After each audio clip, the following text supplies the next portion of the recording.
Muy buenas noches, soy Armando San Román, me desempeño como editor general de Gacet de Gestión Pública y Control. Y junto al profe Blado, experto en gestión pública, abrimos este espacio denominado Conversatorio sobre la Modernidad, donde buscamos brindarles un alcance de lo que es gestión pública y modernización del Estado. Hoy tenemos una invitada muy especial, Mayén Ugarte, con el objeto de hablar sobre modernización, específicamente en el tema de reformas administrativas. ¿Por qué no se logran los resultados esperados? Profe Blado, ¿cómo estás? Buenas noches, un placer verte. Igual, Armando, un gusto estar acá en este espacio de gestión pública que nos proporciona gestión pública y control, ¿no? Creo que es un esfuerzo importante por mantener actualizado a los diferentes colegas que trabajan en el Estado, para el Estado o con el Estado. Y va a ser un gusto también encontrarnos con Mayén. Ahora sí te dejo para que la presentes. Además, tú la conoces a Mayén bastante bien. Voy a presentar a Mayén. Mayén Ugarte Vázquez Solís, abogada con maestría en Administración Pública de The Maxwell School de la Universidad de Syracuse. Ha trabajado en diversos cargos públicos en la administración pública, siendo el cargo más reciente como en el de Secretaría de Gestión Pública de la Presidencia del Consejo de Ministros, entre agosto del 2016 y febrero del 2019. Su experiencia internacional es diseño de evaluación para programas y proyectos en varios países en América Latina por encargo del BID, el Banco Mundial, la CAF, y actualmente profesora de gestión de la Pontificia Universidad Católica del Perú. Mayén, muchas gracias por estar con nosotros y bienvenida. Buenas noches. Buenas noches, muchas gracias por la invitación a Gestión Pública y Control. ¿Qué tal, Vlado? ¿Cuánto tiempo? Qué gusto verte. Para nosotros también, Vlado está allá. Sí, un gusto, Mayén. Oye, yo quería arrancar con una pregunta, si los dos me lo permiten, quería abusar. ¿Qué, el tema de las reformas es un tema, bueno, creo que para los tres apasionante, estoy seguro, porque agarra varios elementos de lo que es modernización del Estado. Pero, ¿qué dimensiones considerar cuando se va a plantear una reforma, ¿no? ¿Qué elementos deben estar para que una reforma tenga coherencia y perspectiva a futuro? Es base porque si no, nunca vamos a alcanzar esos resultados que de alguna manera deseamos, ¿no? Más allá de que al final se cumplan o no, pero esa premisa me parece que es importante con la cual partir. ¿Qué piensas, Mayer? Okay. A ver, creo que hay dos dimensiones, ¿no? O sea, creo que normalmente miramos, o sea, frente a un problema público, que ya el primer reto es definir qué es un problema público, o sea, qué dimensión tiene, de qué se trata, quiénes están involucrados, a quién afecta. O sea, ya el primer reto grande es cuál es el problema que quieres abordar. Y esa es una de las cosas que con más dificultad encuentras en la expertise de los equipos, ¿no? Generalmente tienes síntomas y la gente se lanza a los síntomas y no enfermedad, ¿no? Entonces, con los síntomas no resuelves el problema, solamente son paliativos, tal cual en medicina. Entonces, el primer tema de fondo creo que es identificar bien tu problema. El segundo tema que solemos hacer es que buscamos la evidencia de la problemática. Entonces, por ejemplo, tenemos un problema de pobreza en una zona y buscamos la evidencia porque sabemos cuántos son pobres, qué características tienen sus viviendas, etc.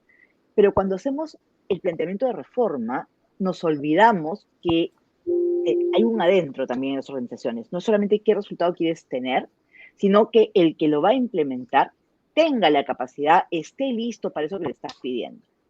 Y en mi experiencia, lo que solemos olvidar es, nos olvidamos del implementador, de qué es lo que él tiene que hacer para que eso que estás queriendo reformar se pueda producir, para que produzcas, hagas el delivery del servicio, de la regulación, lo que tengas que hacer, ¿no? Yo diría que hay esos tres elementos que son críticos. Uno, una buena definición de tu problema, no el síntoma, sino lo que es la raíz.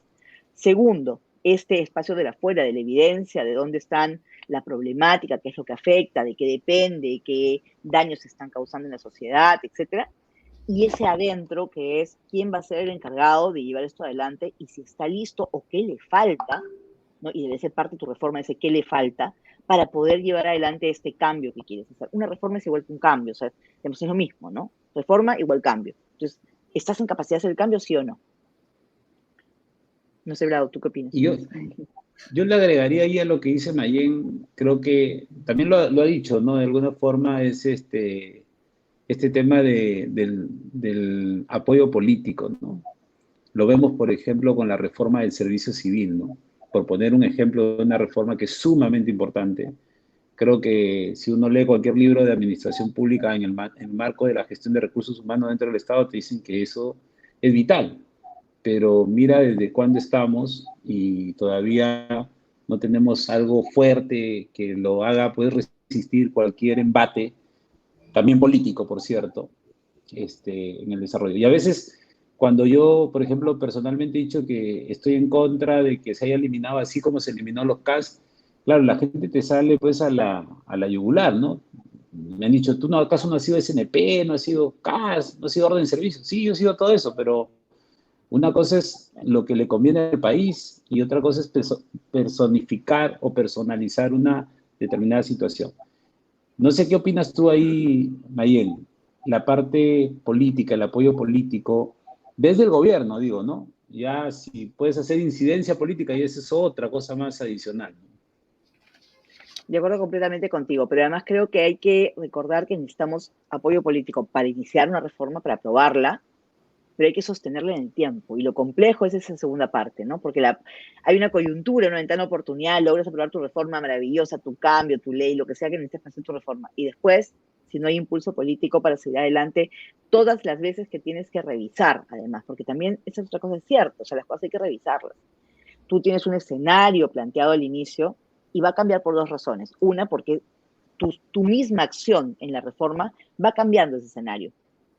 Y dos, efecto del tiempo y los actores no son inmóviles. Entonces, va cambiando la coyuntura, o sea, el grupo de personas afectadas, va cambiando las circunstancias, va cambiando el gobierno que está a cargo y las vocaciones, va cambiando la demanda de la sociedad, va cambiando la tecnología.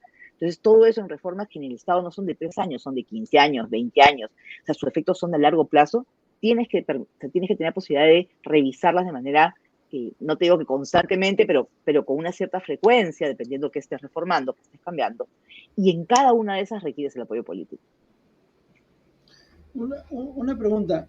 Dentro de la primera etapa de dimensionar el problema, ¿no estaría, o yo creo que está fuera, pero pregunto si no estaría dentro de la parte cultural, ¿no? Tanto de la organización o de la persona que está haciendo la reforma como del grupo humano que lo va a recibir. Creo que está claro, pero igual quiero dimensionarlo.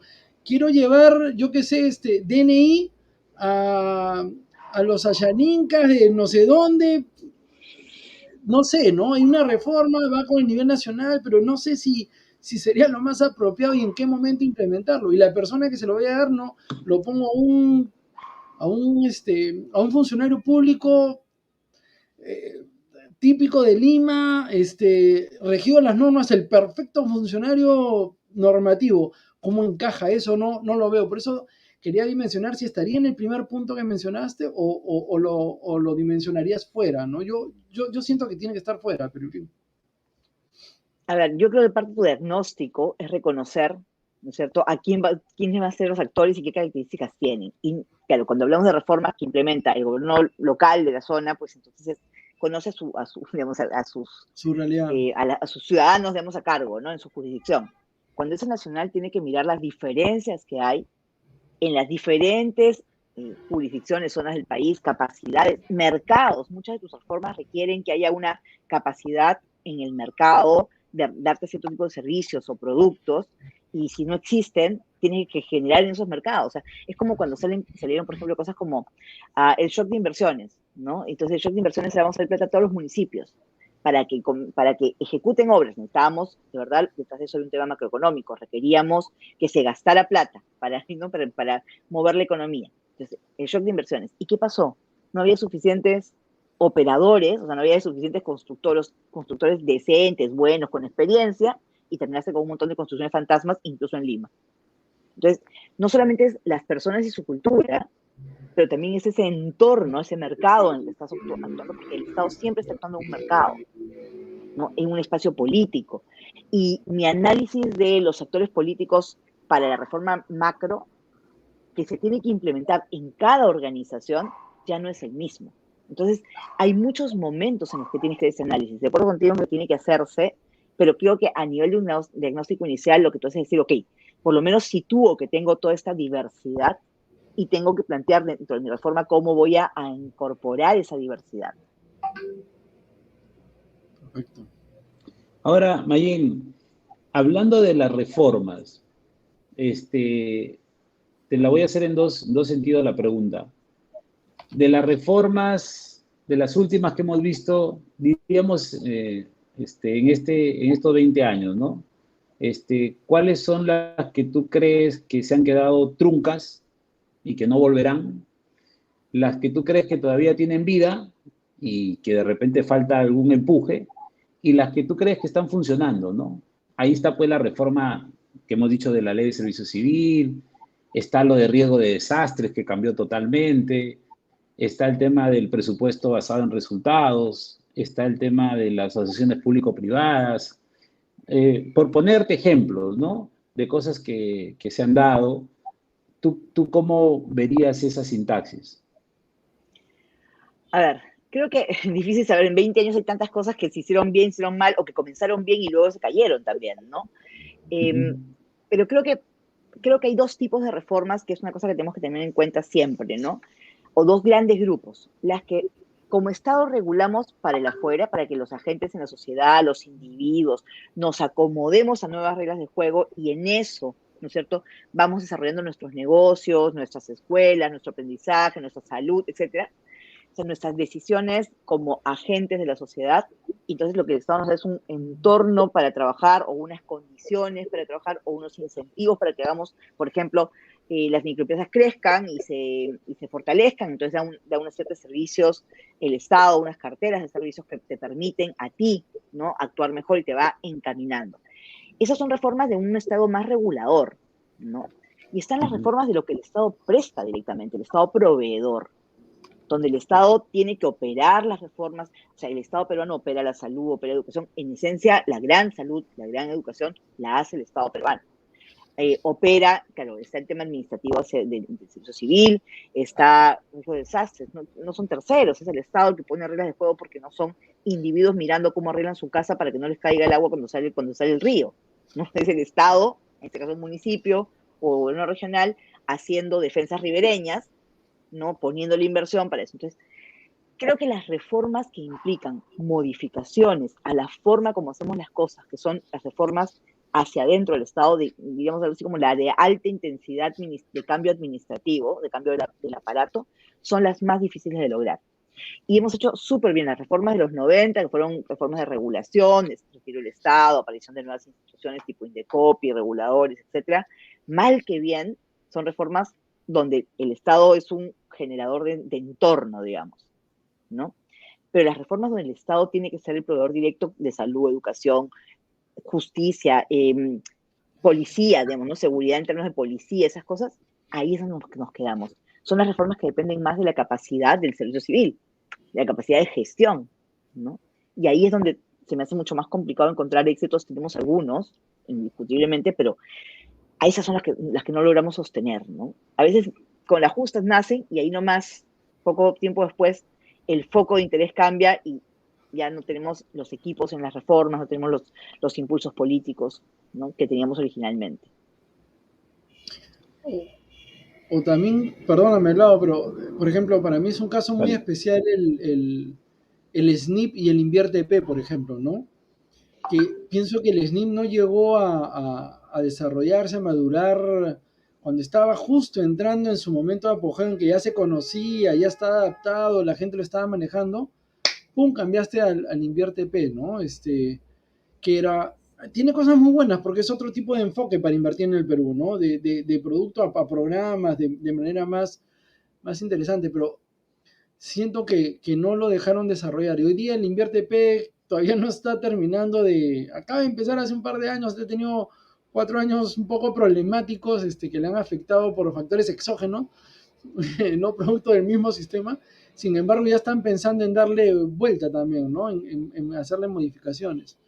Entonces, el tiempo para que algo se desarrolle, se internalice, los funcionarios lo conozcan, me parece que es un factor importante, ¿no?, para que esto se dé. De hecho, si me permites, el Invierte P, los primeros años era un SNP con otro nombre. porque Sí. estás pidiendo que la misma persona que tenía un entrenamiento, una forma de ver las cosas, ¿no? Al día siguiente, ya, por efecto de la norma cambio mi chip, pienso distinto, entiendo distinto, ¿no? Analizo distinto y autorizo distinto. Entonces, eso toma tiempo, pues. O sea, o sea, te cambian el título de la tarjeta y ya eres experto en otra cosa. No es así, ¿no es cierto? Es un proceso evolutivo. Entonces, los primeros años era un SNP con otro nombre. Y lo mismo ha pasado con la ley de contrataciones. O sea, la ley de contrataciones, estas facultades también piden cambio de ley de contrataciones. Cada año cambia la ley de contrataciones. No hay tiempo de aprenderte el cambio de lo anterior y ya te cambia la ley de contrataciones. Entonces, al final del día, termina el operador, que es al que digo, el pobre que está como parado ahí, recibe todas las regulaciones, ¿no?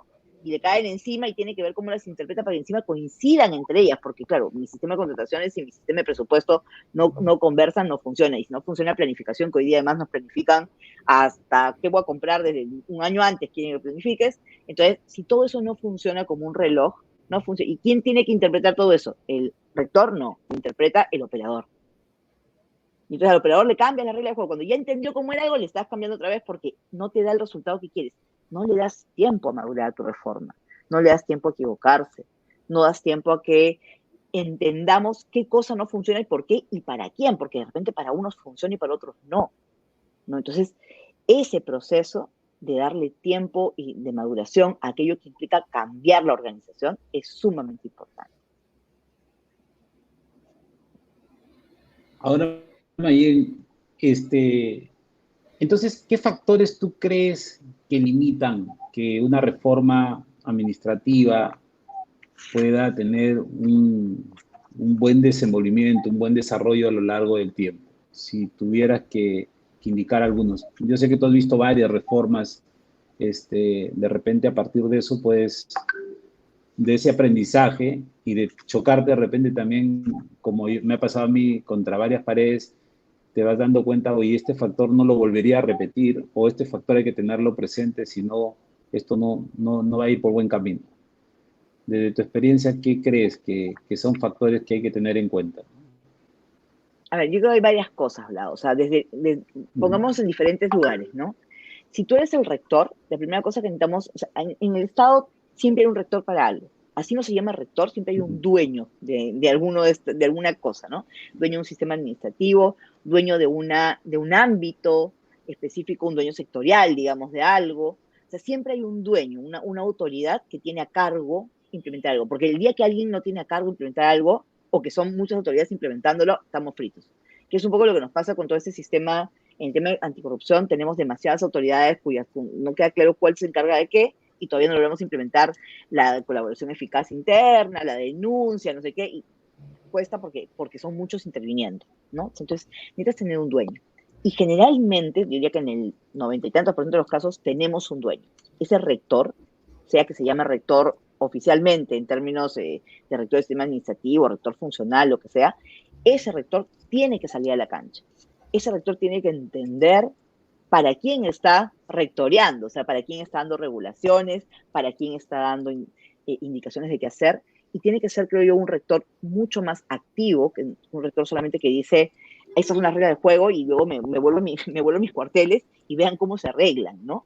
Y es un rector activo de acompañamiento. Yo creo que un problema importante es que damos reglas para una heterogeneidad de instituciones que no es posible que pidamos que hagan lo mismo la municipalidad de 20 personas o de 12 personas como equipo y el ministerio de, no sé, Agricultura o la SUNAT con 13.000 personas, ¿no es cierto? Entonces es imposible que le pidamos las mismas reglas de juego a ambos. Así la municipalidad tenga canon, y entonces ahora como tiene canon, tiene recursos para gastar, pero tiene la misma capacidad instalada, y la capacidad no se genera de un día para otro. Entonces creo que la primera cosa es que el rector tiene que conocer y que incorporar esa diversidad que tenemos en el Estado, de tamaños, capacidades, entornos, ¿no? Historia previa de las instituciones, demandas ciudadanas, prioridades, etc. El rector es un actor clave en cualquier reforma. Este rector además tiene, o sea, digamos, eso implica además que tiene que ser normas flexibles, porque el Estado habla por normas, o sea que no hay otra que hablar de normas, ¿no? Porque su forma de comunicarse son las normas, no tiene otro lenguaje. Y tiene que ser normas más flexibles que permitan la interpretación, la aplicación concreta.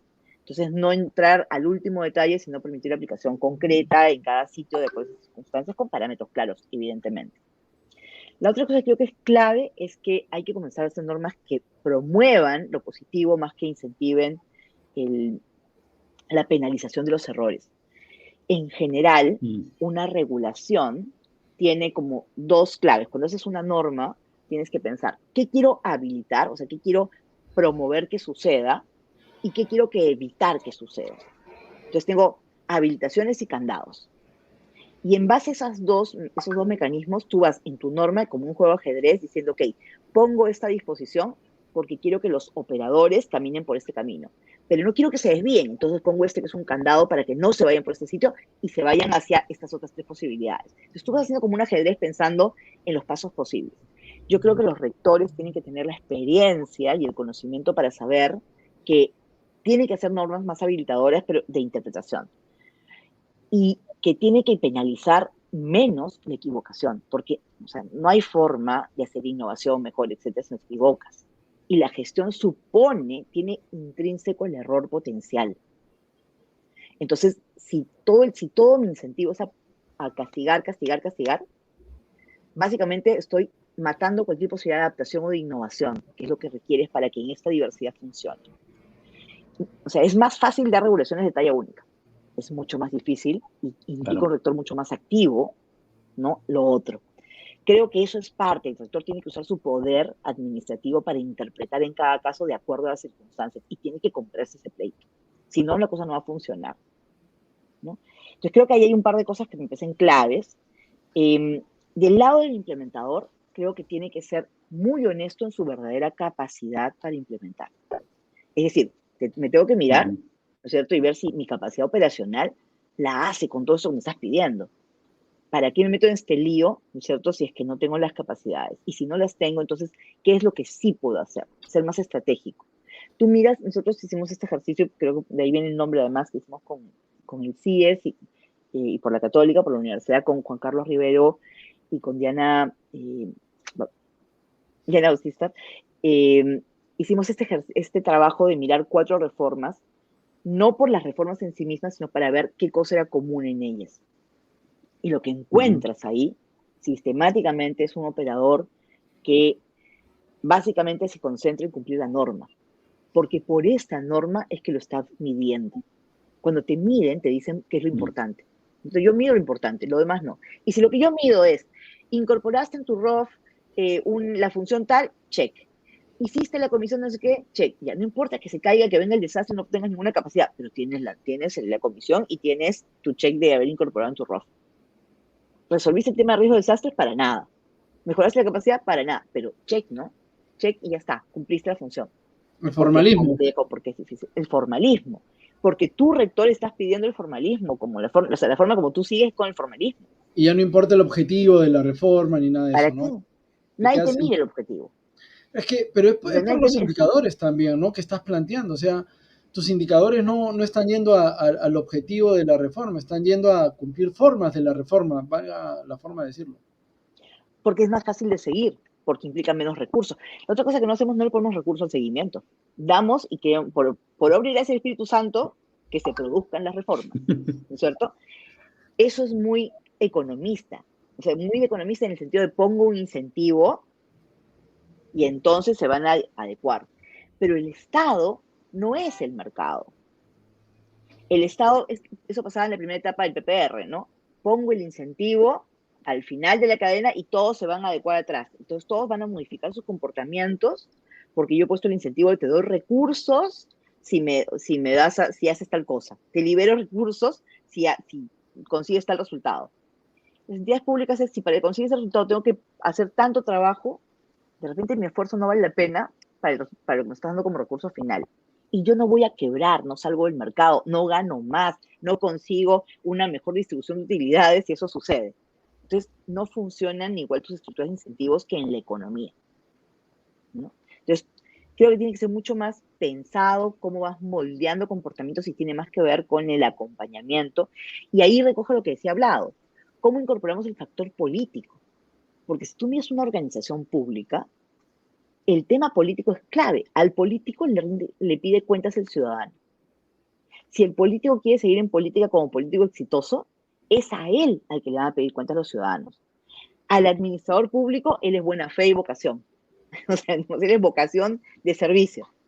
Pero el político es el que recibe el amor o el odio, digamos, del ciudadano, y él es el que siente esa presión para hacer las reformas. Tus reformas tienen que incorporar a los políticos porque ellos van a ser el motor de cualquier cambio administrativo interno que requieras para poder hacer un delivery al ciudadano. Entonces, hay una lógica ahí que tenemos que incorporar. Sí.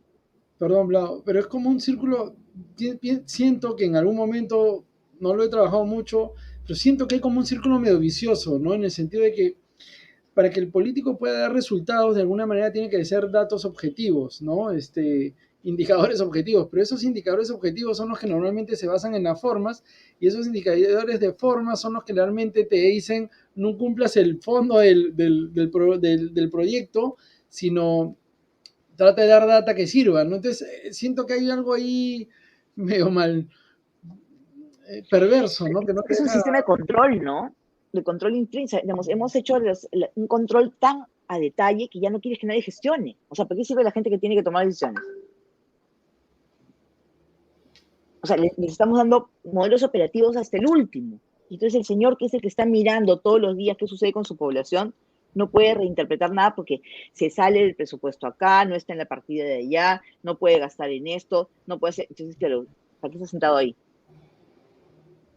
Entonces, hay mucho de eso también en nuestro sistema. Nuestro sistema está, además, creo que hay que retroceder un poquito y pensar. Nosotros tenemos un sistema, los sistemas administrativos, especialmente los vinculados al presupuesto, al gasto, ¿no? La inversión, son sistemas que fueron la clave en los 90s, cuando teníamos la crisis, donde en el mes de septiembre no había plata para pagar los salarios de nadie en el sector público. Entonces tú ajustabas todo lo que podías, las pipes, todas las mangueras por donde pasaba, donde fluía el dinero, eran muy ajustadas justamente para asegurarte que podías, con los recursos que había, hacer todo eso. Estabas redirigiendo. Pero luego fuiste un país que tuvo plata. Llegó la minería, vino el crecimiento, no sé qué, teníamos plata. Y teníamos unas mangueras unas tuberías súper estrechas, tamaño small, frente a una cantidad de recursos, tamaño extra large, ¿no? Entonces, todas nuestras regulaciones y toda nuestra lógica de trabajo es small, ¿no? Con recursos extra large y demandas asociadas al extra large que tenemos hoy día. Entonces, las reglas de juego no están ayudando. Entonces, usted es un político que quiere decir, pero yo tengo que... Eso fue lo que pasó con el SNIP. El político peleaba porque le dieran flexibilidades, también mal, regular, lo que sea, pero peleaba por eso, porque yo no puedo resultar mi sociedad. Me eligieron para hacer el puente y yo tengo 3 años para sacar un puente, para comenzar a poner la primera piedra del puente con suerte. Porque el primer año tengo que conseguir los recursos, yo no decidí ese presupuesto, el segundo año tengo que hacer con esos recursos, hago el informe 1, el estudio 1, el estudio 2, el estudio 3, y cuando estoy en el último año pondré la primera piedra y luego mire. Y encima ahora no tengo reelección, con lo cual lo que ponga la primera piedra da lo mismo, ¿no? Porque me voy a ir igual, ¿no? O sea, no genero un incentivo favorable a los políticos para que se queden, ¿no? Para que si lo hicieron bien, se queden. Entonces, nuestro tamaño small de estas tuberías tampoco ayuda, y no hemos arreglado eso. Seguimos en esa lógica. Hemos ajustado por aquí, ajustado por allá, pero seguimos en esa lógica. Y creo que el sistema de control contribuye. Porque el sistema de control, su argumento es, yo te mido, o sea, yo controlo que tú hagas lo que dice la norma. Si la norma no te dice, entonces yo que te controlo. Y eso pasó, por ejemplo, con el tema de cuando llegó la pandemia, nos cerraron a todos, y el Estado se iba a transitar a una modalidad virtual, de trabajo remoto, más que virtual. Había la norma y había el reglamento para esto, pero en las entidades públicas los auditores pedían, y las entidades desesperadas pedían también, lineamientos, o sea, un nivel mayor de regulación. Vamos más abajo, dime exactamente qué hacer. El operador, porque no quiere usar su criterio por temor al control. Y el controlador, porque quiere tener qué cosa controlar y decir si funciona o no funciona, porque tampoco puede ponerse a usar el criterio. Entonces, cada vez vamos achicando el espacio que tenemos para gestionar, que es donde aplicas la diversidad. Entonces, aquí es contraintuitivo. No vamos a tener menos corrupción porque pongamos más reglas. No vamos a ser más eficientes porque pongamos más reglas. tenemos que limpiar la cancha, tenemos que comenzar ese apagón de regulaciones administrativas para dar espacio a la gestión y tener buenos canales claros de qué es lo que espero de ti. Y cuando no cumples los límites que ponemos, entonces ahí sí para adentro, ¿no? A la cárcel, lo que sea, porque es corrupto, ya, ok, o porque hiciste mal. Pero tiene que haber espacio a la creatividad, espacio a la gestión, espacio, si no, ¿para qué te sientas en ese asiento si no puedes gestionar? Perdonen, pero además creo que has dicho algo que a mí me ha captado, ¿no? Hay creatividad, hay innovación cuando puedes cometer errores, pues. Cuando hay un filósofo coreano, bueno, es ya alemán, pero justo decía, del no sale el conocimiento, ¿no? O sea, tiene que haber un no, tiene que haber contradicción, tiene que haber errores para que puedas construir conocimiento. Si siempre sí, nunca va a haber nada, te quedas donde estás, dice plano, no vas a avanzar más. Pero ¿cómo puede haber errores si te van a sancionar por esos errores, ¿no? Entonces, hay un chip también de Contraloría y se habló en el primer congreso de control gubernamental que hizo el ABDA, que lo estuve leyendo hace poco, muy interesante, ¿no? El 80% de las sanciones que está haciendo Contraloría están excediendo un poco sus funciones, dicen ellos. Te está enmarcando de tal manera que no te deja espacio para cometer errores, creatividad, todo es sanción. Entonces optas por lo más fácil, es no hago. Porque por hacer me pueden castigar, pero por no hacer nadie, hasta ahorita nadie me está castigando, ¿no? Entonces, mejor no hago, mejor lo dejo así ha funcionado, así me quedo y así quedamos per secundum per secundum. Hay dos chips Sí, ahí. bueno, sí, ahí, esas son parte de las complejidades, ¿no? Ahora, Mayen, no te puedo dejar de preguntar esto, habiendo escuchado algunas veces lo que has dicho sobre esta materia, la modernización, ¿no? En el 2002 empezaron dos grandes pilares de una reforma del Estado, que fue la modernización y la descentralización. Se pensó que empezándola juntos podía tener un buen desenvolvimiento. Yo creo que ha avanzado en el tema de modernización, ¿no? Desde la ley marco, luego el 2007 con el sistema administrativo, 2013 con la política, 2018 con el reglamento del sistema administrativo. Pero ¿tú cómo ves ese proceso? Y que además tú has dejado varias de las cosas que han permitido avanzar, ¿no? Entonces, ¿cuál es tu apreciación ya estando un poco fuera del cargo de la Secretaría de Gestión Pública? ¿Cómo lo ves ahora en retro y en perspectiva o en prospectiva? Ya, una primera cosa creo es que tenemos que entender, ya, en la medida que creamos modernización como un sistema, hubo esta vocación, creo yo, que fue lo que impidió por mucho tiempo que se desarrollara el sistema de hacer un sistema espejo al presupuesto público o espejo al sistema de control, que son sistemas en los cuales tienes una oficina en cada sitio, tienes un operador claro, ¿no? Y tienes un proceso determinado. En ambos casos es así. Y son al menos los dos sistemas más potentes, el que te da la plata y el que te crea los problemas, digamos. Entonces, con esos dos son digamos, son los que ya hasta el último pueblo perdido el Perú, ¿no? Y ahí funcionamos. Entonces creo que la vocación de tratar de imitarlos fue lo que durante mucho tiempo hizo muy difícil avanzar con estos sistemas. ¿Por qué? Porque nadie moderniza desde la tercera línea, ¿no es cierto? Que sería un director, un OGPP, ni modernizas sin el front desk, sin los operadores prestadores del servicio. O sea, desde la administración pura de una organización no modernizas. Tú te modernizas para dar servicios internos para que esas otras áreas sean las que a su vez den servicios. Pero los que recogen la demanda del cambio son las áreas funcionales, ¿no? Y entonces, nuevamente, son los políticos que tienen que dar resultado en la funcionalidad, ¿no? Entonces, ahora gasté todo, entonces ahora compro más rápidamente. No, es ahora te entregué, ¿no es cierto? No sé, la obra pública, ahora hice el servicio de parques y jardines, ahora hice el servicio de alimentación escolar. Entonces, digamos, es la misión de la entidad la que manda la demanda de modernización. Pero es ese entorno el que tiene que generar los incentivos para que el político y por lo tanto la entidad quieran modernizarse. Y ahí creo que es uno de los temas más, de los retos pendientes más grandes. sea, mi primer punto es, no nos modernizamos porque queremos ser ordenaditos, bonitos, desde adentro, no sé qué, y cambiamos el ROF. El ROF, acá, o sea, este falso Dios del ROF, no me funciona, cambiamos el ROF. Si no cambia los procesos, no cambia la forma como hacemos las cosas, no cambia cómo asignamos el recurso. ¿Sí? O sea, creo que el 10% de los cambios de ROF, o el 15% exagerando, realmente responden a que la forma como estoy organizado no me permite hacer algo. Pero el otro 85% de las veces, creo que podrías haber hecho lo mismo sin haber cambiado el ROF, ¿no? Porque es cuestión de cambiar la forma como trabajas. Entonces, un primer tema es entender que la modernización no es un proceso administrativo desde adentro.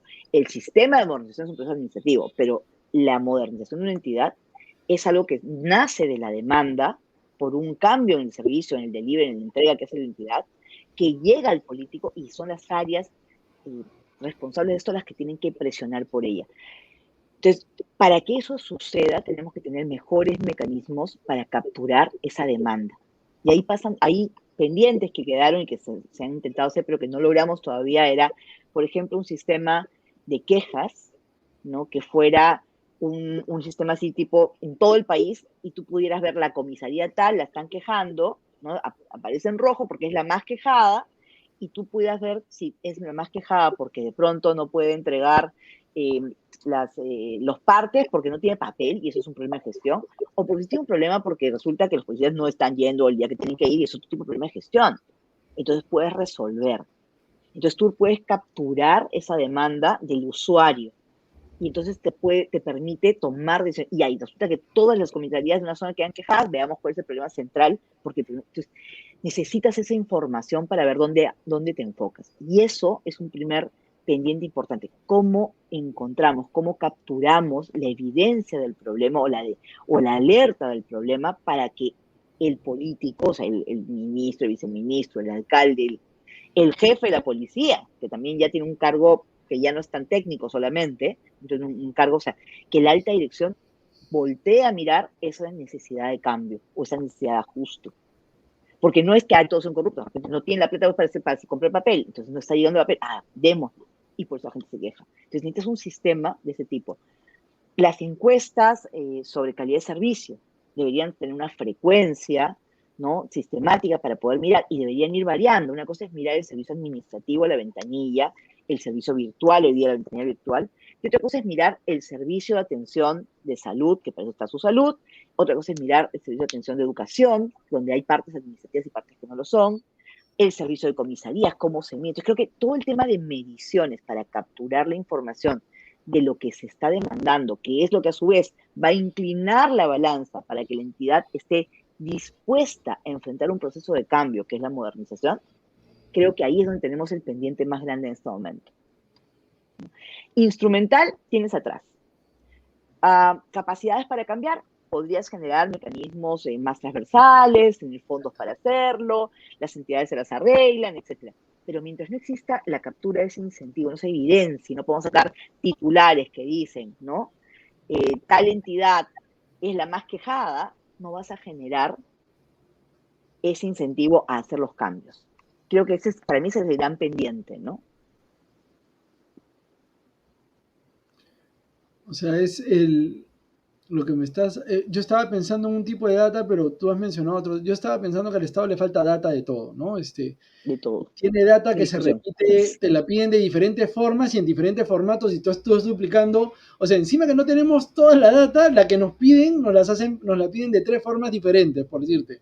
Eso, la gente que está metida en tesorería, en planeamiento estratégico, se para quejando normalmente de eso en el Estado.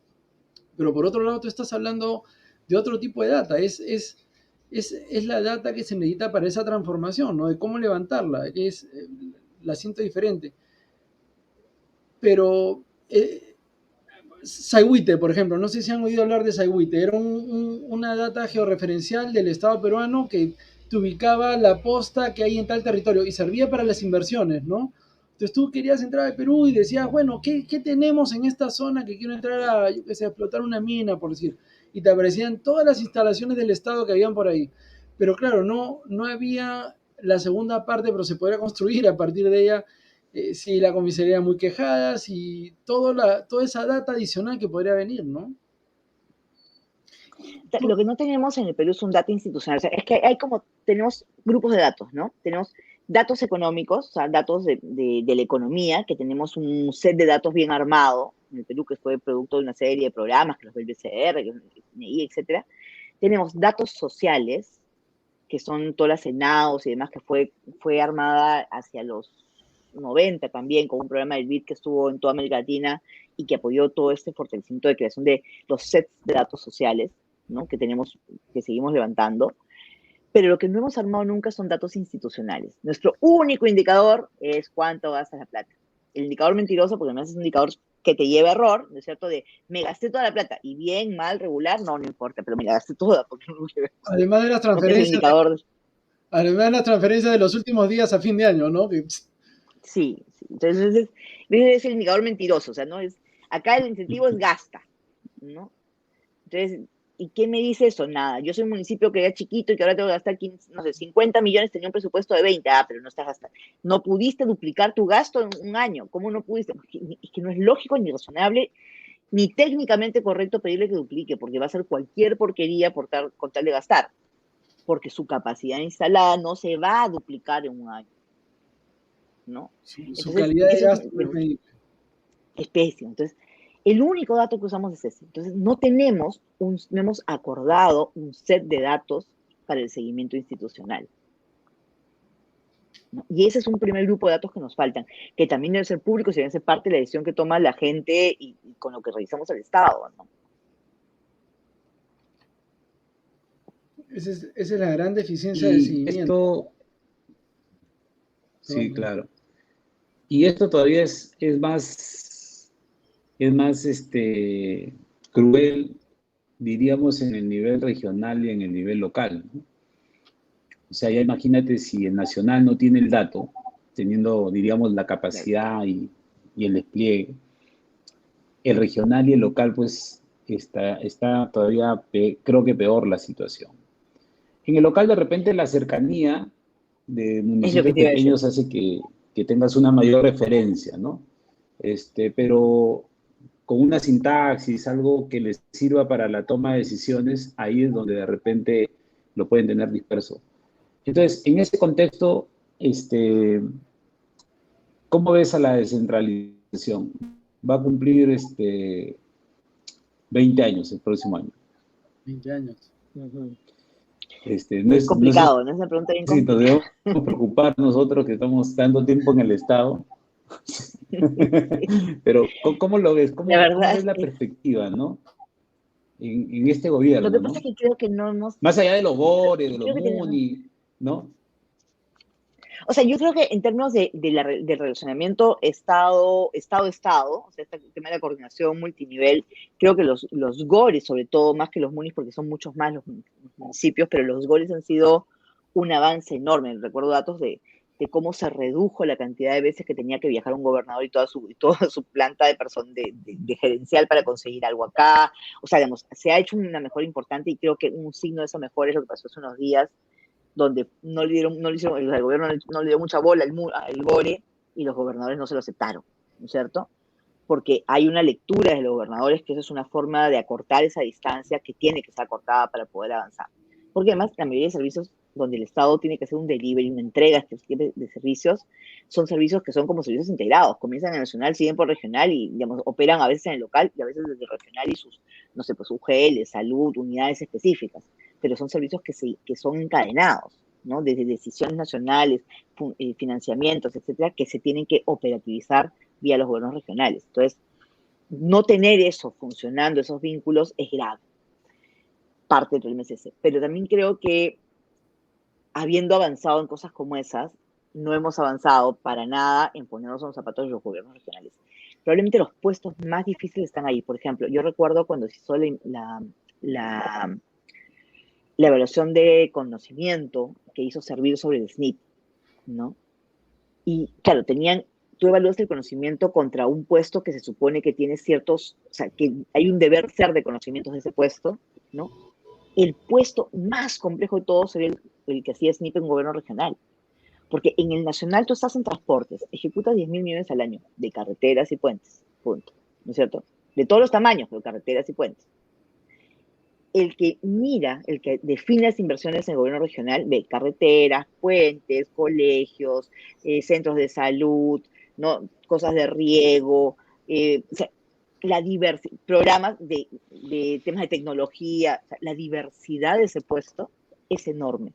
Pero cuando tú miras los salarios a los que puede acceder un GORE, ¿no? Ah, no, como es GORE, ¿no? Otro nivel, le vamos a poner un nivel más bajo. Cuando ahí está la clave de que puedan hacer la entrega efectiva de servicios, de que puedan volver realidad los logísticos, o sea, toda esa parte administrativa de los GORE debe ser clave, porque son los que vuelven realidad las cosas. Y a ellos como, no, ellos son GORE, entonces tienen que estar por debajo del nacional. Su puesto es más complicado que el nacional de transportes, aunque el de transportes se ejecute 10.000. La sofisticación de conocimiento ahí es mucho más alta. La diversidad, la experiencia que tiene que tener, ¿no? Entonces, parte del problema no es el GORE mismo, o sea, la descentralización, sino es cómo hemos hecho y cómo hemos entendido la descentralización. Hemos entendido la descentralización como el grande, el mediano y el chiquito. No, no es así, o sea, no hemos mirado la real dimensión de esas organizaciones. Creo que el otro problema es que la política no ayuda. Y creo que hemos tratado de desligar las reformas administrativas, que son de las que estamos hablando, de la política, y eso no es real. Vamos a tener instituciones administrativamente mejores en tanto la política lo permita, ¿no? La calidad de la administración pública depende de la calidad de la política. Podrán ser sobrevivientes y mejores, o sea, por buenas que sean en un mal marco político, bueno, harán lo que pueden, pero sí, o sea, harán más que si fueran malas en un mal marco político, pero es una restricción, la política es una restricción. Y creo que ahí el sistema de elección, la forma como va a matar las posibilidades de hacer las cosas, ¿no? Entonces ahí tenemos que reformar. Primero, yo creo sinceramente que uno es que hay que poner recursos en permitirles hacer realidad las cosas, y dos, tenemos que hacer que la política cambie, ¿no?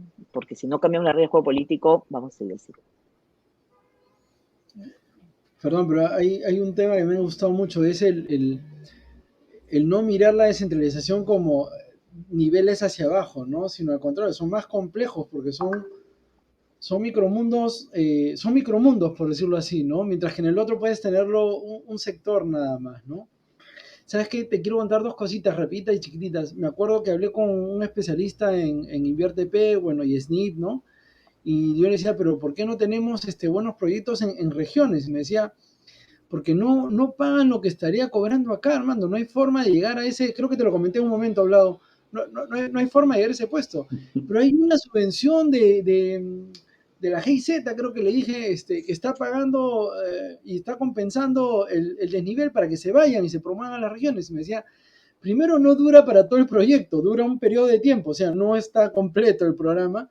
Y segundo, hay otro factor. Una vez que llegas allá y aún así quieres hacerlo, las autoridades no te dan toda la información ni te invitan a todas las reuniones para que puedas entender todo el problema, porque hay cosas que ellos no quieren que tú sepas. Entonces, sigue siendo el de afuera que viene a meterse un poco en sus temas, ¿no? Entonces, hay otro chip mental ahí, cultural, que no se llega a cerrar en nuestra idiosincrasia, ¿no? Y el otro que quería contarte rapidito y chiquitito era cuando hablabas de las políticas y cómo hay un libro que se llama Nudget, no sé si no han leído, que habla, por ejemplo, el gobierno americano quiso cambiar un poco el chip de alimentación de la población y lo que hizo fue en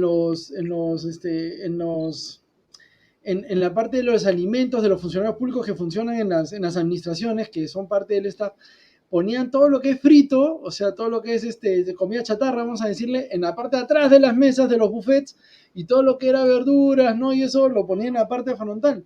Y era tan difícil el acceso que mucha gente comenzó a comer sano, ¿no? Decía, ya me sirvo la ensalada porque tengo poco tiempo, tengo que ir a trabajar, mientras que llego allá o hago la cola o me peleo para no voy a comer nada. Entonces hubo un gran cambio y bueno, esta política iba ligada al sistema americano de cuánto le costaba al Estado americano la salud pública, ¿no? O sea, todo ligado por ahí, evidentemente. No era tan amor al ciudadano, sino me cuestas mucho, ciudadano, ¿no? Pero lo interesante es cómo esos pequeños actos, cómo esas pequeñas te pueden cambiar el chip, que sirven para para, para determinadas líneas, no para una reforma estructural, es lo que quiere decir. O sea, sirve para un proyecto, no sirve para un cambio puntual, pero no encaja dentro de toda una reforma institucional que implica muchos más temas. Como tú decías, el punto económico no es todo en el sistema. Pero de hecho tienes que, o sea, si tu reforma grande no genera espacios para ese tipo de innovaciones, cambios, pensadas, ¿no? Ajustes de quien está mirando el tema, o sea, de la cantidad de decisiones que implica cambiar, hacer una reforma, digamos, y la quieres tener tan monitoreada y tan controlada, que ese es el tema, o sea, estamos saliendo un poco del tema, pero cuando tu política pública intenta tener indicadores que parecen casi un POI, ¿no es cierto? Casi un de cambio, no Sí. estás dando espacio, y que además puede venir a Contraloría a perseguirte porque no los cumples, ¿no es cierto? No estás dando espacio a que se vinculen, articulen, cambien, adapten, adecúen, innoven para esas realidades distintas que son montones de microrealidades. Entonces, Sí. lógica de control puesta en, o sea, hay cosas para cada, o sea, hay algo para cada cosa, ¿no? Es como los procesos son importantísimos, pero las entidades públicas no quieren aprobar MAPROS. ¿Por qué no quieren aprobar MAPROS? Porque el MAPRO, que es lo que hace es te normaliza, siempre haces así las cosas y es una idea de cuál es el camino para hacerlo. Pero el MAPRO, si tú te sales del MAPRO, no debería ser una sanción si es que tú llegas al mismo sitio. Me salí porque ahora hay un equipo nuevo, ¿no es cierto? Y entonces ya no lo tengo que hacer así porque tengo un equipamiento nuevo o porque se acortó tal cosa o porque como ya sabemos, este paso no es necesario porque ya hemos hecho, no sé, un checklist que nos permite saltarnos el paso de verificación y entonces igual llegamos mejor al resultado. Pero te saltaste el paso, viene la Contraloría, te dice, entonces las entidades no quieren aprobar sus MAPROS. Los hacen y los tienen debajo de la mesa y los usan sin aprobación formal para que no se les pueda exigir los MAPROS. Porque la lógica de control y la lógica de todos los sistemas es regularte a un nivel de detalle que ya no te deja gestionar. Sí. Les cuento una anécdota en Loefa. De repente estoy diciendo, bueno, es público. En Loefa hubo una empresa que de medio había dicho, voy a poner una malla como cumplimiento, ¿no? Entonces, pasan los años y de medio de poner la malla pone algo, perdón, iba a poner un muro, y de medio de poner el muro pone la malla, una geomalla mucho mejor. Y era todo un problemón, porque cuando veíamos los cumplimientos, el jefe decía, pero acá has dicho tal cosa. Y la empresa decía, pero te estoy poniendo algo mejor, para todos es mejor. Y esa está un poco más caro, o sea, estoy dando algo más, pero acá decía tal cosa. Y la verdad era, te debo de sancionar porque la norma dice que te sancione. Y decía, pero ¿por qué me vas a sancionar si he hecho algo mejor? Bueno, se hizo todo un esquema para no llegar a la sanción, ¿no? Pero horas hombre para solucionar ese simple problema que a simple lógica era algo Tiene mejor y sentido. no había por qué sancionar. Bueno, las horas hombre de funcionario público para no sancionar a una empresa, eso es lo mejor, porque claro, iba a desmotivar a todo el mundo a hacer cosas de este tipo, ¿no? Y Es hay dos impresionante. cosas interesantes, ¿no? Una es que, bueno, hay casos de esos hay miles, ¿no? Del que compras la tecnología anterior porque con el tiempo que tomó el proceso de contrataciones, cuando la sacas tecnología que va a estar un año más en el mercado porque ya cambió en ese tiempo, pero como ya decía tu TDR eso, entonces ya no puedes cambiarla, el Estado échese a buscar la tecnología anterior. Es la cosa más absurda del mundo, ¿no? Y tenemos montones de casos de eso, o sea, son súper frecuentes. Pero adicionalmente a eso, tienes este otro problema de que no solamente no permites que se mejore y lo sancionas, sino que también tienes una lógica como de limitación de la relación con el privado. O sea, toda la relación es basada en desconfianza. Entonces, eso que estamos viendo tiene detrás un componente de desconfianza. No te salgas del camino, porque seguramente si te sales vas a entrar en coordinación con él para sacar la vuelta al Estado. Y por eso las revoluciones son tan estrechas en su posibilidad de interpretación. O sea, nosotros vivimos en una sociedad basada en desconfianza. Y esa desconfianza se traduce en cómo está operando nuestra administración. Pues sí, es contraintuitivo, porque en la medida que sigamos así, y como nos está pasando, trabajar con el Estado significa trabajo de alto riesgo, en el Estado o con el Estado. Y tu proveedor, si eres bueno y te puedes conseguir otra opción que no sea el Estado, a menos que, o sea, tengo dos opciones para trabajar con el Estado, soy bueno. O le cobro por mi riesgo y le cobro mucho más porque incorporo el riesgo y eso es lo normal, o simplemente trabajo solo con privados.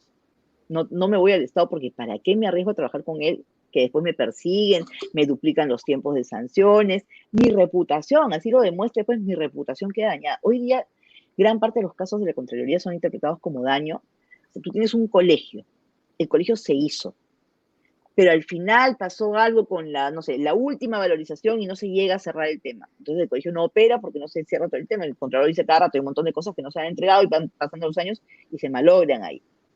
Pero ¿cómo se calcula el daño? Lo que dice el auditor es, no, si era 5 millones el costo del colegio, 5 millones es el daño. Pero el colegio está ahí. Entonces, el servidor público, ¿no es cierto?, por 5 millones. El contratista por 5 millones. O sea, estamos discutiendo 50.000 o 25.000, pero te voy a sancionar como si hubiera 5 millones en juego.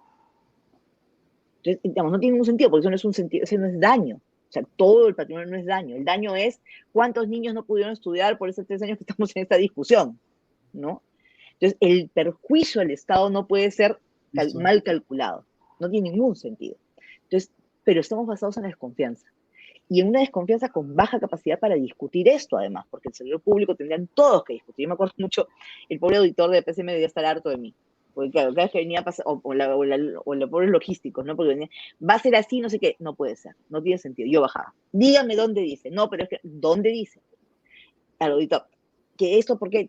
Dime dónde dice, dime por qué. Explica, o sea, tienes que tener la capacidad de contestar, pero no puedes esperar que todos tengan pues esa capacidad de contestar porque uno es ingeniero, ¿por qué le va a estar, o sea, por qué tiene que saber la norma a ese nivel de logística o de, no sé, de planificación? El otro es médico, y tú esperas que todos sepan eso. El sistema está hecho para que te especialices en las normas y no en tu función. Sí. Que o sea, es bien esquizofrénico el asunto, ¿no? Y por otro pido resultados. Sí, interesante. Y eso, que no estamos metiendo la nueva norma. Yo te iba a hacer una pregunta ya mala. Dale, Ya. dale. ¿Qué hacer con el Estado? Yo creo que hay que, No digo, yo creo que hay que ser ya le iba a hacer con el una procedimiento pregunta mala. Entonces, administrativo. ¿qué hacemos con el Estado? Igual como se hace con los procedimientos administrativos, que es decir, hagamos calidad regulatoria hacia adentro. Y si no me puede justificar el sentido de estas microregulaciones que Sí, has claro. sacado, desaparecen. Y eso no le va a gustar al auditor para nada, porque entonces, ¿con qué te va a controlar? ¿Con el reglamento a nivel de decreto supremo? Sí, pues. Y habrán informes que sustenten tu decisión de por qué lo hiciste, como era antes. O sea, yo explico, porque lo que tienes que tener como sector público es trazabilidad de tu decisión. Las razones para mis decisiones fueron A, B y C, y las explico. 5 años después no vengas como forense a decirme tú debiste pensar, no sé qué, no, por acá había entrado el cuchillo, no es así, pues. O sea, yo en ese momento, con la información que tenía, y para eso tenemos que aprender a hacer informes buenos, que no repitan lo que dice el otro oficio anterior, de unos típicos informes, un párrafo nuevo y todo lo demás repite lo anterior, sino que de verdad te digan por qué, o sea, sustenten tu decisión para que quede trazabilidad. Las circunstancias eran estos, las cosas que pasaban, los recursos con los que disponía eran estos, y por eso evalué que de estas 3 cosas la mejor decisión era esta. Ok, trazabilidad, ¿no? Pero no me llenes de regulaciones para quitarme la posibilidad de gestionar. Creo que a eso me refiero, tenemos que gestionar más, ¿no? Y seguir menos regulaciones micro. Y por eso digo, es contraintuitivo, porque siempre se piensa que no va a haber corrupción si te doy el camino único para caminar. Y es mentira, porque lo que está pasando es que, o sea, ¿quiénes trabajan con el Estado entonces? O sea, vocación pura y te arriesgas a todo eso, o eres el que no te importa tu reputación porque después te cambias de otra personalidad jurídica, ya está, ¿no? Y sigues operando, o no te importa lo que digan de ti, ¿no? Tu reputación no importa porque estás haciendo negocios. Entonces tu riesgo, además con un poder judicial que se demora tanto en condenarte y todo eso, tu riesgo es bajísimo, salvo por la reputación. Entonces lo que estás haciendo como Estado es ahuyentando a los que quisieras tener dentro y atrayendo a los que se van a salir del sistema. Entonces, es contraintuitivo, hay que eliminar, no hay que regular más, hay que regular menos. Les cuento algo, estoy hablando con un experto en control. Ha salido la nueva norma de control simultáneo que tienes que poner el 2% del proyecto y te acompaña y todo lo demás, ¿no? Y me decía, ponen el 2%, yo estoy como control simultáneo, me banco todo eso, tomamos las decisiones, llevamos el proyecto, pero eso no elimina de que la Contraloría pueda hacer su control posterior después. Hace el control posterior después o sea, yo ya estuve, ¿no? Como parte de la Contraloría. Luego viene otra Contraloría, bueno, la misma Contraloría, pero otro Otra funcionario persona, ministerial, claro. a hacerme el control a mí. O sea, yo le decía, ahora vas a ser parte de lo que es el funcionario público, o sea, vas a ver la otro lado de la medalla, ¿no? ¿Y Claro. qué es lo que pasa? Y yo le digo, ¿y qué es lo que pasa si ese nuevo control, o sea, este control posterior, encuentra algún hallazgo o algo? Tú también deberías estar metido o vas a estar metido en la salsa, en el problema, pues, ¿no? A ti te encontrarán y te harán la denuncia civil, penal y administrativa correspondiente, como todos los demás, ya sea que hubo o no hubo más rollo en el tema. Y ahí nos quedamos, porque la norma no ha detallado ese punto, pero sí dice, ojo, yo puedo hacer el control posterior, y si encuentro responsabilidad, tendré que actuar como debo actuar. Y ese Y, funcionario de Contraloría, más allá de la doble función, ¿cómo le dicen? Que está gastando dos veces en el mismo asunto, ojo, es el hecho de que va además. a haber un controlador controlando a otro controlador, ¿no?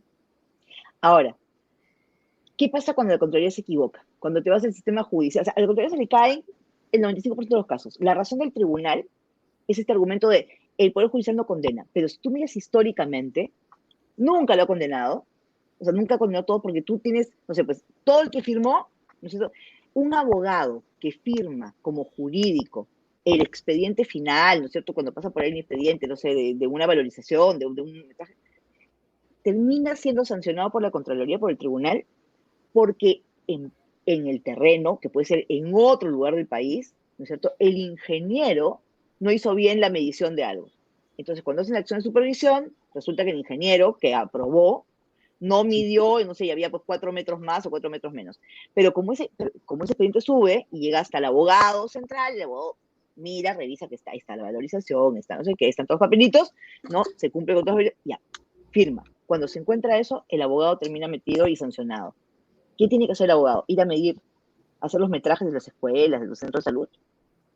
¿Cómo se asegura? No tiene ningún sentido. Entonces, si yo como Contraloría no identifico el daño real y quién es el actor del daño, o sea, dónde está el punto, lo que va a seguir pasando, ¿no es cierto?, es que simplemente paralizas todo. Nadie te quiere firmar nada porque o sea, es irracional. ¿Qué hace ese abogado metido? Se va a ser el supervisor de obras ahora. Como esos casos eran los típicos casos de la Contraloría por mucho tiempo. Y esa es la razón por la cual se le caen muchas veces los casos. Porque para tú entrar al sistema judicial, tienes que tener una clara identificación de los actores. No puede ser tan general como todos los que firmaron, ¿no? ¿Dónde se produjo el problema y quiénes son los responsables de esa parte? Con ese argumento es que dicen que no se les sanciona. Tú los vas a llevar a tu tribunal que va a confirmar, tiene sesgo de confirmación. Tiene que ser un sesgo de confirmación. Si soy yo diciendo que ese es el daño que el colegio que está ahí, ¿no? Que por 50.000 que falta de valorización, hay 50 millones o 5 millones de daño, no, yo lo voy a sancionar, voy a confirmar, ¿no? Entonces, ¿por qué? Porque si no confirmo que sucede, no, entonces yo no sé. Cuando te vas a Poder Judicial y se te caiga todo eso porque está muy mal hecho todo ese proceso, ¿quién le paga? Más allá del funcionario y todos sus años en toda esa cosa acá, ¿quién sanciona a la Contraloría por haber hecho eso? Entonces, claro, no tiene ningún incentivo a cuidarse en eso. Ninguno. En Colombia, no sé si sigue habiendo, pero cuando trabajaba con los colombianos había la Contraloría y había un auditor, que era otra autoridad que revisaba muestralmente los casos de la Contraloría. Entonces, había un balance de poder ahí, por ejemplo, ¿no? Que era otra autoridad independiente, elegida de otra forma, y entonces había un nivel de revisión. Aquí nadie sanciona al controlador. Nadie controla al controlador. Y ahora se va a controlar a sí mismo, ¿no es cierto? Vamos a ver qué cosa pasa cuando eso suceda, cuando tenga los problemas ahí. Sí, la Contraloría, a pesar de no ser el tema, termina siendo un tema transversal en todo lo que es gestión Transversal. pública, ¿no? Es un tema de reforma administrativa. Empezamos diciendo hay que tener espacios para errar, para poder crear, ¿no? Y terminamos derivando en temas de control puro como este de acá. Y hay una pregunta que han hecho en el chat y quisiera hacerla, ¿qué tan importantes son los plazos o tiempos para determinar una reforma como exitosa? O sea, ¿se ha hecho un estudio que pueda determinarse los tiempos que se requieren? Tenemos reformas de 20 años, acaban de nombrar dos lados, y tenemos otras reformas más cortas, ¿no? Yo creo que dependería de que estemos hablando de reforma, ¿no? O sea, reforma finalmente es un cambio. Sí. Entonces, tenemos reformas inmensas como la educación, cuyo resultado lo vas a ver no en 20, sino probablemente en 30, cuando esa persona que inició en la escuela, esta nueva escuela, con este nuevo maestro, con esta nueva infraestructura, estos nuevos materiales, y esta nueva forma de enseñar, ese nuevo currículo escolar, sea más o menos productivo de lo que se suponía que tenía que ser en el mercado laboral, no sea autónomo o no, y su nivel de productividad para el país sea más alto probablemente, ¿no? Que eso es a lo que apunta, o sea, que la persona esté en mejores condiciones al salir. No son ni siquiera los 11 años de escuela, son que tenga 30 años y ver cómo está en el mercado, ¿no? Su situación laboral en el mercado y su capacidad, su nivel de productividad. Hay reformas mucho más inmediatas, como cómo hacemos la mejora de atención de un servicio, inmediatamente en salud, por ejemplo, manejamos las colas. O sea, yo creo, por ejemplo, que lo que hemos visto en el caso de las vacunas ha sido extraordinario. Y creo que la razón clave, extraordinario para lo que en el Perú estamos acostumbrados a hacer o a ver, creo que la clave ha sido el tiempo, y mira, aquí no estamos hablando más que 2 años, ¿no? O sea, no es una reforma larguísima, pero esos equipos de vacunación, o sea, el ministro ha entrado y no ha cambiado viceministros y los viceministros no han cambiado sus jefes, y entonces han tenido tiempo de aprender y hace meses que vemos a la misma persona hablando de las vacunas y los aprendizajes entre ellos y entre Cancillería para las negociaciones, pero ahora en la operación y los ajustes. Y entonces, claro, este fin de semana no hubo mucha gente y nos preguntamos por qué, y buscamos por qué, buscamos a la gente, y entonces cambiamos estrategia, ajustamos. Eso ha sido clave para avanzar en vacunación como hemos avanzado. Le hemos dado tiempo. Si hubiéramos cambiado, probablemente no se nos hubiera caído la vacunación. Porque entonces vienen todas las desconfianzas, toda la, ¿no? la vinculación, en la historia previa, ¿no? Entonces yo como firmo, esto viene de acá, es urgente, pero ¿cómo lo firmo sin revisarlo? Es como lo que pasó con el tema de, cuando fue un tema de reconstrucción con cambios, la lógica era hacer PMAs, ¿no? O sea, de tener empresas, ¿no? Terceros que fueran los que hicieran los expedientes y demás, y tú tenías solamente como las cabezas, tal cual funciona, por ejemplo, la contrata minera, ¿no? Los mineros tienen muchos operadores y ellos tienen un nivel de revisión con unos contratos muy bien armados que generan responsabilidades, ¿no? Y que son además contratos que se llaman imperfectos porque son de largo plazo y se van ajustando en la operación, ¿no? Pero que tienen una estructura de incentivos muy bien armada. Entonces la idea era hacer lo mismo, tener como PMAs, o sea, este tipo de contratos, y tener una autoridad pequeñita que tenía simplemente especies sectoristas que iban viendo. Y una pregunta sería, ¿funcionará? Porque estamos hablando mucho de PMAs ahora. Y ahí mi pregunta siempre era, cuando discutimos el tema, es, yo sentada en ese puesto, voy a tener responsabilidades, que la Contraloría me va a caer encima, que si tiene inversión pública, que no sé cuánto yo de responsabilidad, no sé qué, me va a caer como individuo, no como institución, no como PCM, no como autoridad con cambios, me va a caer a mí como Mayén Ugarte, individuo yo metida 7, 8 años en el Poder Judicial dando, o sea, demostrando mi inocencia, porque hay que demostrar inocencia, ¿no es cierto? Y mi reputación por los suelos, ¿voy a firmar sin revisar todo eso que me ha hecho la empresa? No es lo mismo que la minera, ¿no? Entonces, los modelos, a mí me parece muy buen modelo, pero ¿cuál es el mecanismo para que ese modelo entre en nuestro sistema de responsabilidades? Me preguntaban antes, ¿qué tienes que tomar en cuenta? Ese tipo de realidades cuando quieres implementar. Entonces, el tiempo de una reforma depende de la reforma. Las características depende de qué estás reformando, depende de qué estás haciendo. Creo que lo que hay que entender muy bien es a los operadores y por qué se mueven, qué cosa los motiva, qué cosa los restringe, ¿no? O sea, si no hay eso, es bien difícil plantear reformas que tengan posibilidades de éxito. Y como todo eso no lo puedes saber el primer día, o sea, te puedes hacer todos los estudios e imaginarte lo más posible esto. Lo que no tienes que hacer, que es lo que sí olvidamos, es olvidarte del operador. Eso nunca está, tú miras de diagnósticos, nunca está el operador. Nunca pensamos en cómo va a ser el operador, cómo se va a poder cambiar, transformar, no sé qué. Presupuesto por resultados, si te pongo el incentivo y todos se van a ajustar, pero si yo no puedo mover un centavo de plata, y lo que tengo que hacer es mover gente para poder darte resultado. Ah, pero no puedes porque la partida 1, la partida 2, la partida 3.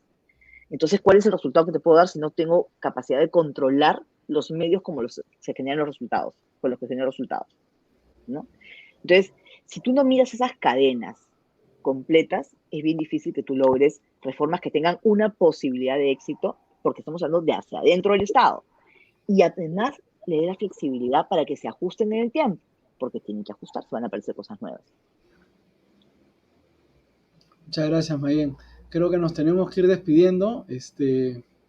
Ha sido un placer para mí. Te doy un minuto para que procedas a despedirte. Gracias de todas maneras. De ahí pasamos con el profe Blau. Nada, muchísimas gracias y una súper oportunidad de conversar con ustedes. Me ha dado gusto verlos. Es un tema tan extenso que siempre nos hemos ido por 1000 sitios que no habíamos pensado originalmente, pero ahí están. ¿No? Espero que haya sido interesante la conversación. Muchas gracias.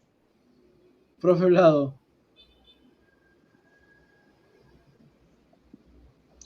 No, un Vlado. gusto primero verla, Mayén, después de cierto tiempo, y con el mismo ímpetu de hacer cosas bien por el Estado.